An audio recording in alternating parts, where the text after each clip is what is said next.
had to take a video of this Bnb that I got because it's amazing, the view. So what we're looking at now is Caloundra. Way out there is Caloundra. Beyond is the ocean. And then they've got these awesome cows, and you can't see the sheep that thinks it's a cow, but it's there somewhere. Never far from the cows apparently. Oh, there you go. It's behind that bush there. A llama. Wait, where's my llama? I think that's it there. Llama. And then we'll go and show you some more things. So I got this Bnb because I'm meant to actually be in a national park today at Bnb Creek, but it was predicted rain. So gotta love that, Murphy's Law. Get the Bnb and it's beautiful weather. Don't get the Bnb and I would have been setting up in torrential rain. An added bonus. Hi chickens! Amazing. Love them. And this woman, oh my goodness, the work that must go in to this garden.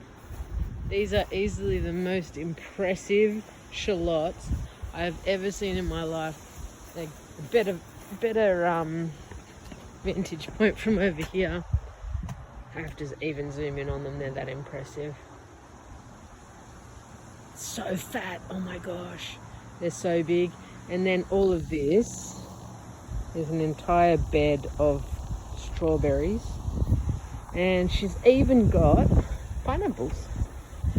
And I've never seen homegrown pineapple before, so that's pretty cool. So then out here, oh, it's not really focusing very well. That's a shame. There we go, that's better. Hopefully the whole video hasn't been crap like that. Anyway, out here is Malulaba, and out here is Maroochydore. So, pretty cool. It's a beautiful Bnb, little fire pit that I'll allow to use later if I want to. Gorgeous plants everywhere, like everywhere. I've just been taking pictures. I love these grevilleas and the trees up here, unbelievable. I think this is this purple one I think is a massive diplodenia. I'm not certain on that because I've only ever seen them as a very small plant. Anyway, even though I didn't need the Airbnb, I'm glad to have the Airbnb because I've got another little injection of animals and nature and chickens.